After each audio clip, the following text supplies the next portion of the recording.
esta Navidad amaré a mi prójimo. ¿Puedes decir eso?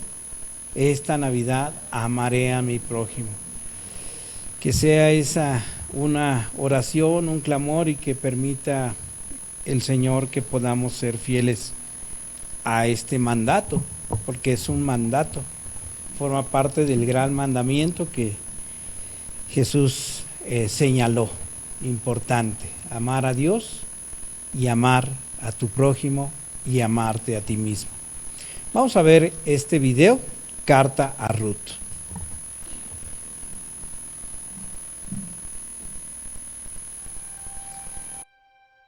Ruth fue a su buzón de correo y encontró una carta. Ella la miró antes de abrirla y notó que no tenía estampillas ni sello del correo, solo su nombre y dirección. Ella leyó: Querida Ruth, iré a verte esta noche. Te quiere siempre Jesús.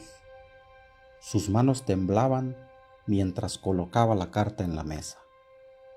¿Por qué el Señor querrá visitarme si no soy nadie especial? Estaba emocionada, pero recordó que no tenía nada que ofrecerle a su invitado. Fue a su cocina y la encontró vacía. Tengo que ir al supermercado y comprar algo para la cena. Se puso un abrigo encima y se apresuró a salir. Compró una caja de pan, media libra de jamón y un cartón de leche, que le dejó con tan solo 10 centavos. Se sentía bien a medida que se acercaba a su casa con su humilde compra bajo el brazo. Señorita, por favor, ¿puede ayudarnos? Ruth había estado tan sumergida en sus planes para la cena que no había notado las dos figuras acurrucadas en la banqueta, un hombre y una mujer vestidos de harapos. Mire, señorita, no tengo trabajo, y mi esposa y yo hemos estado viviendo en las calles y tenemos mucha hambre. Si usted nos pudiera ayudar, se lo agradeceríamos mucho. Ruth los miró. Ellos estaban sucios y malolientes. Entonces pensó que si ellos en verdad quisieran trabajar, ya habrían conseguido algo. Entonces les dijo: Señor, me gustaría ayudarlos, pero soy pobre también. Todo lo que tengo es un poco de pan y jamón.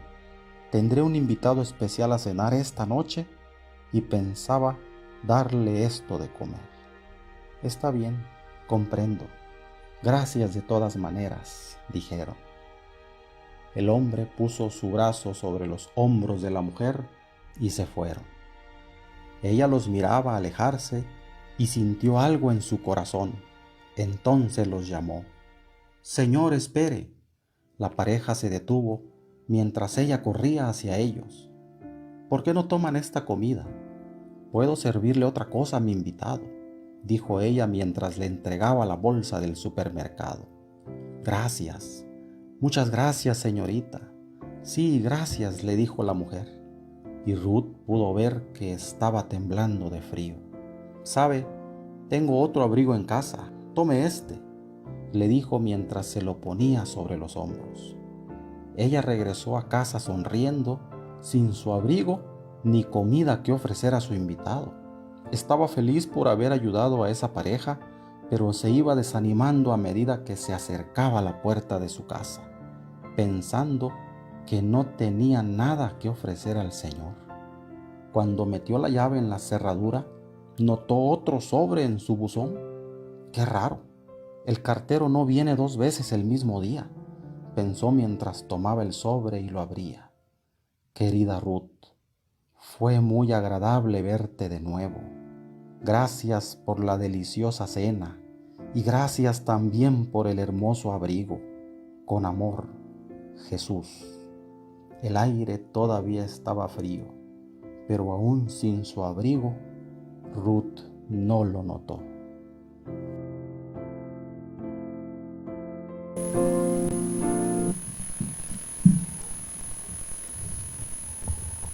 Esta carta a Ruth ha sido muy especial para mí desde hace años. Ya ha sido un llamado de atención para algo que Jesús pide, y es congruencia, realidad de amor, congruencia ante lo que Él ofrece.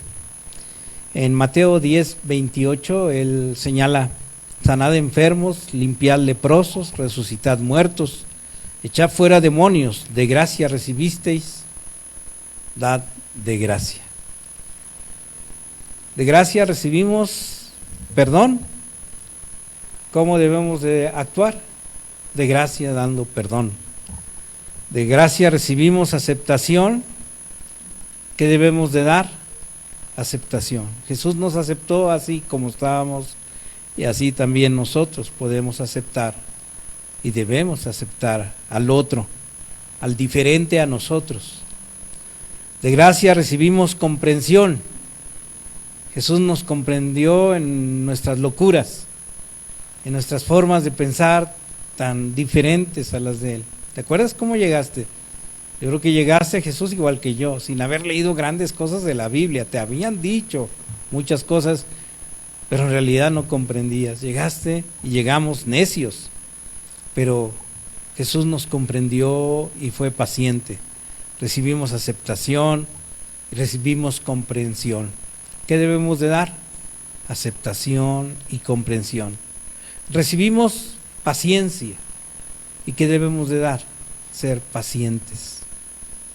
Entonces, ¿por qué amar? ¿Por qué amar al prójimo? Porque Cristo nos amó primero. Por eso debemos de amar al prójimo, porque ya en nosotros habita ese amor que Cristo ha anidado en nuestras vidas. La pregunta: ¿cómo amarlo? ¿Cómo amar al prójimo? Debemos de amarlo más allá de las diferencias. El prójimo es el otro, podríamos decir, aunque sabemos que el prójimo tiene que ver con la familia, pensemos en el prójimo que es el otro, que va más allá de nuestros conocidos, de aquellos a los cuales somos símiles en algo. Es al diferente, fuera del campamento. Ahorita les explico lo que es fuera del campamento. Zaqueo, ¿recuerdas? Este hombre Zaqueo es un ejemplo de alguien que era otro a Jesús, que era muy diferente a Jesús. Zaqueo era de una profesión. ¿Qué profesión tenía? La Biblia dice que era publicano. Para ser publicano tenía que haber estudiado en la carrera de la ambición de la vida, ambicioso.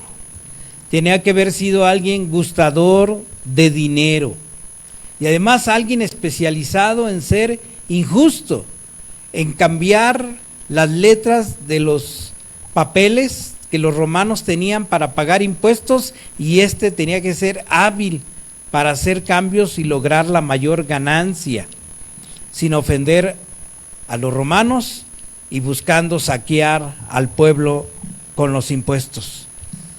Y además debió haber sido alguien aprovechado de los demás al máximo, al grado tal que los publicanos eran conocidos porque empezaban a abultar las cuentas de las personas, y llegaba el momento en que la persona ya no tenía con qué pagar su impuesto.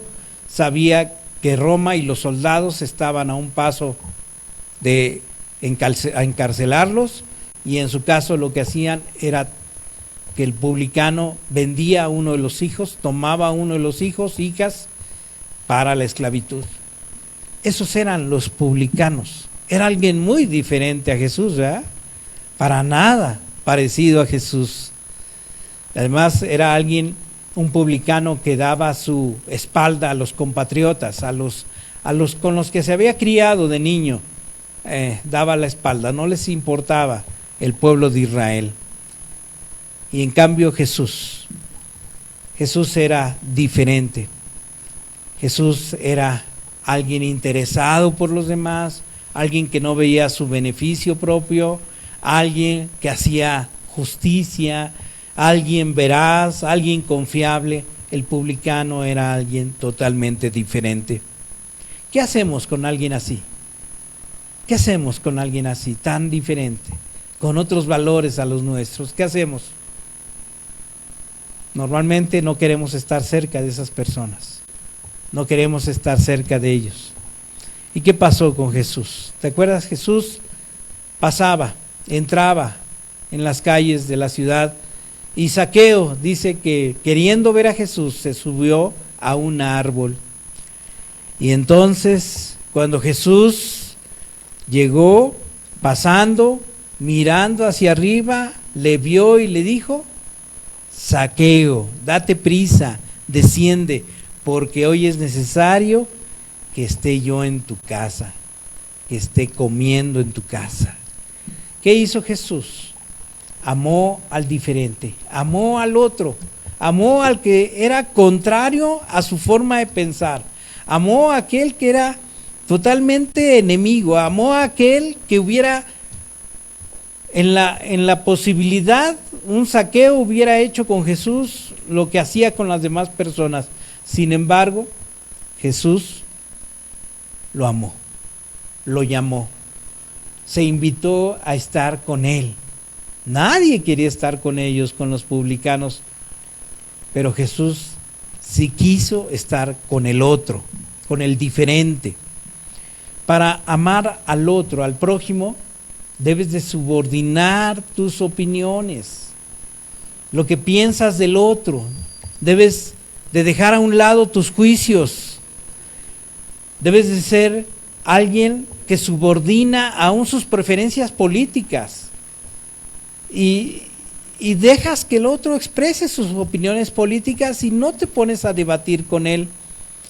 Dejas que el otro sea diferente en su condición social y permites entonces que tu vida se abra al otro como Jesús lo hizo. ¿Cómo amar al otro?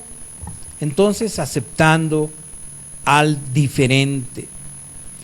Jesucristo tuvo ese llamado para nosotros, Esa fue la lógica de Jesús, que movía el amor con el cual entró a este mundo. Hebreos capítulo 13, búscalo en tu Biblia por favor, del versículo 12 al 16.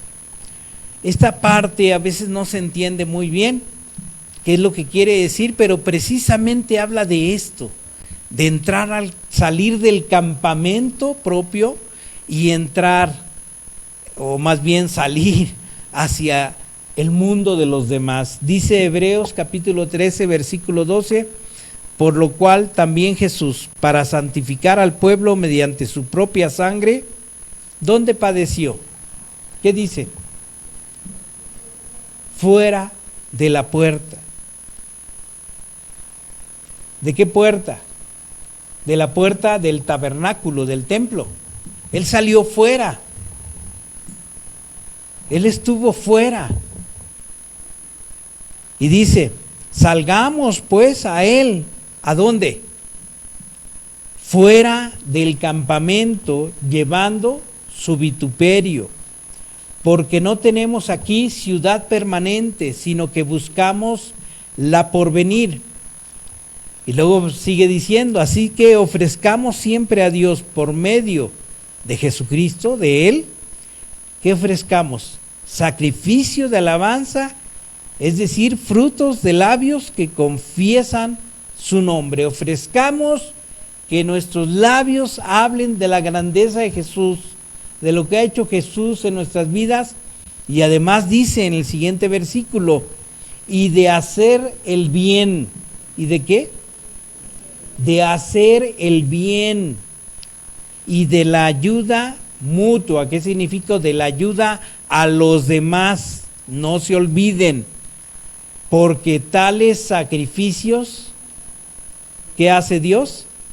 Lo ve con agrado, que salgamos fuera del campamento, de nuestras paredes de protección con los conocidos, con la gente de la iglesia. Qué bueno que tenemos una iglesia, pero precisamente la iglesia está puesta para anunciar a Jesús a los otros, al otro, al que es diferente, al que no comparte nuestra opinión, al que no comparte nuestros valores, como nosotros no lo hacíamos. Por otro lado, ¿cómo amarlo? También otro aspecto de amarlo es considerando el gran valor que representa el otro. ¿Considerando qué? El gran valor que representa. Las subastas, hay subastas que continuamente destacan el valor de ciertos objetos. De las pinturas que más se ha pagado es la del Salvador del Mundo de Leonardo da Vinci. Alcanzó el precio más alto en pinturas, ¿sabes cuánto? 450 millones de dólares. Un cuadro de 450 millones de dólares, ni nos lo imaginamos. Pero ese cuadro, ¿cuánto cuesta en realidad? Pues es pintura, es un cuadro de madera y tela y pinturas. En realidad, ¿cómo se determina el valor? Por ejemplo, hay una escultura de bronce de otro italiano, Alberto Giacometti, ¿y sabes cuánto se valoró? 143 millones de dólares. ¿De qué depende el valor de un objeto? Del precio que alguien está dispuesto a pagar. De eso depende el valor de un objeto. No del objeto en sí, sino del precio. Eso es lo que determina el valor. ¿Cuánto está dispuesto Dios a pagar? En este caso ya hablé. Dios a pagar por una vida. ¿Qué determina tu valor? De tu condición social, tu situación de vida. ¿Qué determina tu valor? El precio que Dios estuvo dispuesto a pagar por ti. En Mateo capítulo 13, versículos 45 y 46, ahí el Señor habla de una imagen de cómo es el reino de los cielos. Y dice, es semejante a un mercader que busca buenas perlas. Y habiendo hallado una perla preciosa, ¿qué hizo ese mercader? Fue y vendió todo lo que tenía y la compró. Y en ese texto, en ese pasaje, mucha gente piensa que se trata de nosotros, vendiendo lo que tenemos y dando todo por la perla preciosa. Pero en realidad, en el contexto en el que se ve el capítulo, se trata de Dios. Dios vendiendo todo por obtener una perla preciosa. ¿Quién es esa perla preciosa? Nosotros. ¿Qué vendió? Todo. ¿Qué estuvo dispuesto a sacrificar por obtenerte? Su propio hijo, lo más valioso del universo, lo más valioso, su propio hijo, hacerlo pasar por la muerte de cruz. Y ese eres tú, y ese es el otro también. Ese es el otro. ¿Cuánto vale el otro? ¿Cuánto vale otra persona? El precio que Cristo pagó con su muerte en la cruz. En una ocasión un pastor estaba visitando a un hombre rico. Este hombre era millonario, había hecho buenos negocios en el mundo de la automotriz. Invitó al pastor y entonces pues comió con él y después le enseñó su casa llena de objetos muy valiosos. Salieron al jardín y le mostró, pues cada figura era algo espléndido, valioso, de colección. Y entonces en un rapto de bondad le dice, pastor, usted puede tomar lo que quiera, tome lo que quiera. Y el pastor, muy modesto, pues no quería tomarle nada de eso. Fueron caminando y como le insistió, conforme iban caminando se topó con una una olla enterrada, medio enterrada, y el pastor la movió y dice, ¿esto qué es? Pues debe ser algo, es con lo que le damos de comer al perro. Y entonces pues la movió, se le hizo interesante y dice, bueno, así ya me quito la lata de que me esté diciendo tome lo que quiera. Y entonces le dice, bueno, tomo esto, ¿me lo regala? Ay, claro, pues sí, es el Platón de los perros. Y ya, lo tomó, le quitó la tierra y sí, llévesela, algo ha de valer.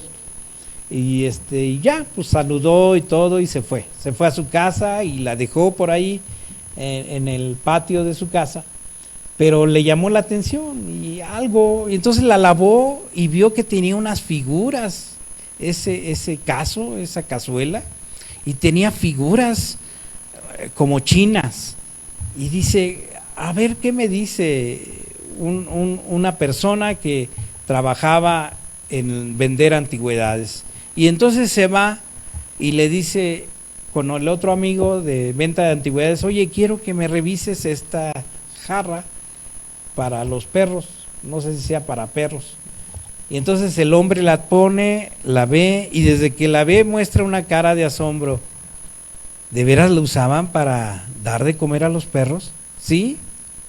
La empieza a examinar y dice, esta jarra que tú dices es una cazuela para comer perros, en realidad es un jarrón de la dinastía Ming, que es muy preciado y esto vale millones. ¿Me lo quieres vender?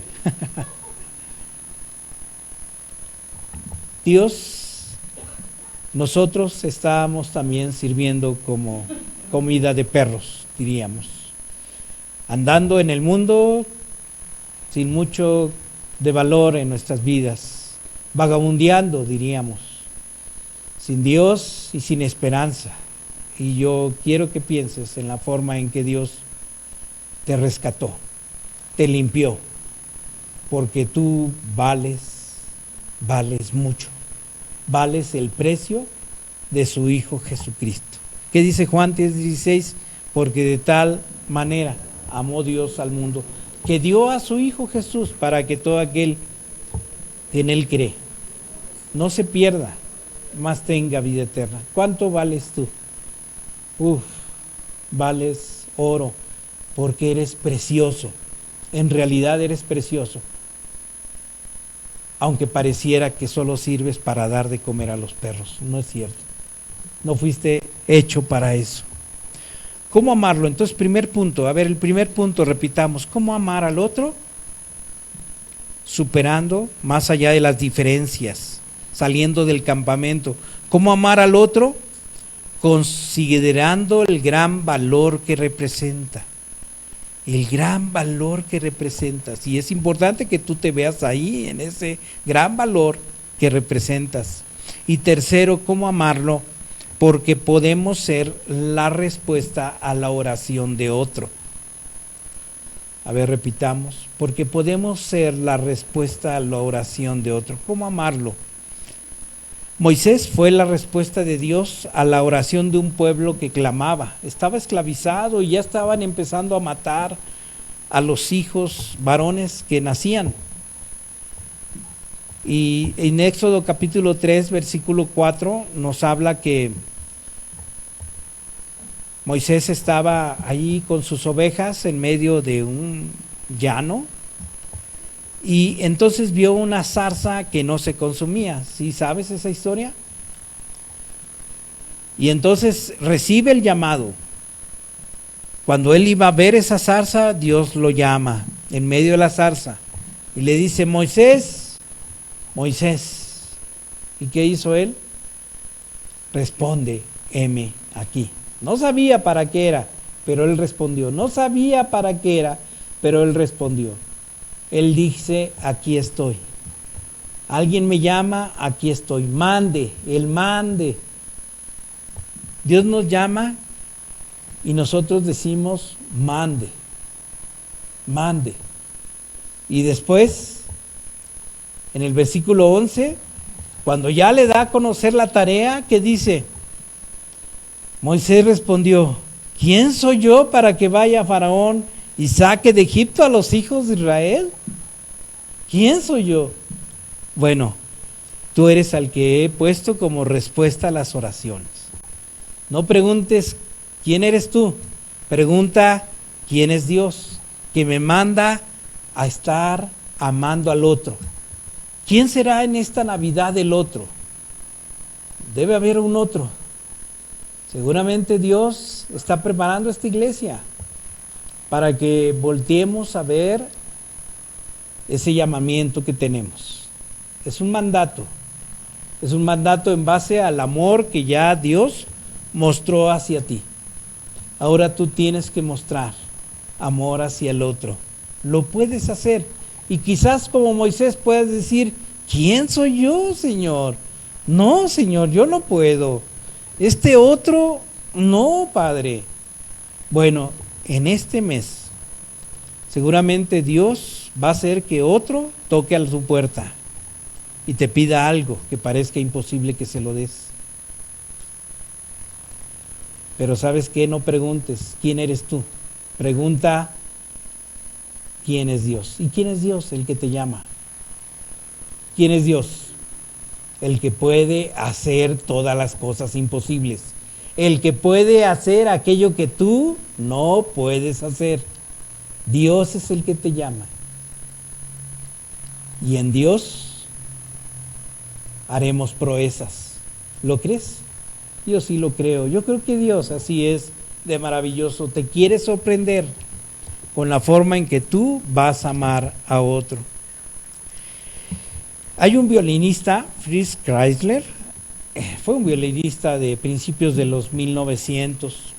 Era un extraordinario compositor, pero un hombre muy humano. Tenía fama, iba de concierto en concierto, pero él todo su dinero lo donaba a obras de asistencia, de apoyo. En una ocasión supo de un maestro que iba a vender su violín Stradivarius. Y entonces él estuvo, pues en esa ocasión, recolectando, porque él sabía que tenía que tener ese violín. Recolectó fondos y cuando ya tuvo el dinero suficiente que pensó que debía de pagar, fue con el vendedor, el maestro que estaba vendiendo su violín, y le dice: maestro, usted está vendiendo su violín, me gustaría comprarlo, traigo el dinero que yo creo que le puedo pagar para su violín. Y le dice: no puedo vendértelo, ya se lo vendí a tal coleccionista. Uy, no me diga, sí, ya no vas a poder hacer nada. Tú conoces a ese coleccionista, un millonario que tiene muchos violines y pues él nunca suelta lo que compró. Hijo, pero él quería tener ese violín, así es que fue a tocar a la puerta del millonario y entra a su casa, le dice: oiga, usted compró este violín. Sí, yo lo compré. Pero ¿sabe qué? Yo quiero tenerlo, yo quiero comprarlo. Pues mire, lo reconozco a usted, maestro, es un virtuoso del violín, pero no puedo venderle. Usted sabe que yo nunca me deshago de mi colección. Se empezó a entristecer Fritz y iba saliendo cuando le dice: disculpe, ¿me podría dar la oportunidad de tocar su violín por última vez, ya que usted lo va a dejar como colección y ya nunca más va a ser tocado? Se le hizo correcta la opinión, la solicitud, y entonces sacó su llavero y fue al estante donde tenía guardado el violín y lo abrió, se lo da y el violinista lo empieza a tocar. Una melodía como nunca la había tocado. Puso todo el corazón en ese violín y ese violín expresaba pues lo que sería la grandeza de un violín tocado por un gran maestro. El coleccionista estaba ensimismado y cuando terminó de tocar, las lágrimas le salían de los ojos. Y el millonario le dice: ¿sabe qué? No hable más. No podría yo tener encerrado ese violín que ya nunca tocara, sabiendo el uso que usted le va a dar. La forma en que lo usa tocará muchos corazones. Lléveselo, se lo regalo. El Señor Jesucristo quiere usarte. Tú eres ese violín que Dios ha estado preparando en esta vida, con sus situaciones difíciles, una vida seguramente fuerte de vida, dolor que has pasado, pero precisamente el Maestro te ha pulido, te ha hecho como un violín para que seas tocado por las manos del Maestro. Tú no eres el que vas a ir solo, sino vas a ir con el Espíritu de Dios para amar al otro. Que esta Navidad sea una Navidad especial, ¿no te parece? Que nos conceda el Señor abrir nuestros corazones al que es diferente, al que es el otro. ¿Cómo ves? ¿Qué te parece si oramos? Le pedimos al Señor que eso pase. Amado Padre Celestial, tú puedes hacer de nuestras vidas con un corazón diferente, con tu propio corazón. Te necesitamos y suplicamos que nos des la oportunidad de que en esta Navidad estemos abiertos a las necesidades de los otros, de los desconocidos, de los diferentes a nosotros. Danos esa oportunidad, Señor, haz ese milagro para que nosotros salgamos del campamento y podamos ir a buscar a la oveja perdida, a la que tú amas con amor eterno. Te lo suplicamos y te lo pedimos en el nombre precioso de Cristo Jesús. Amén.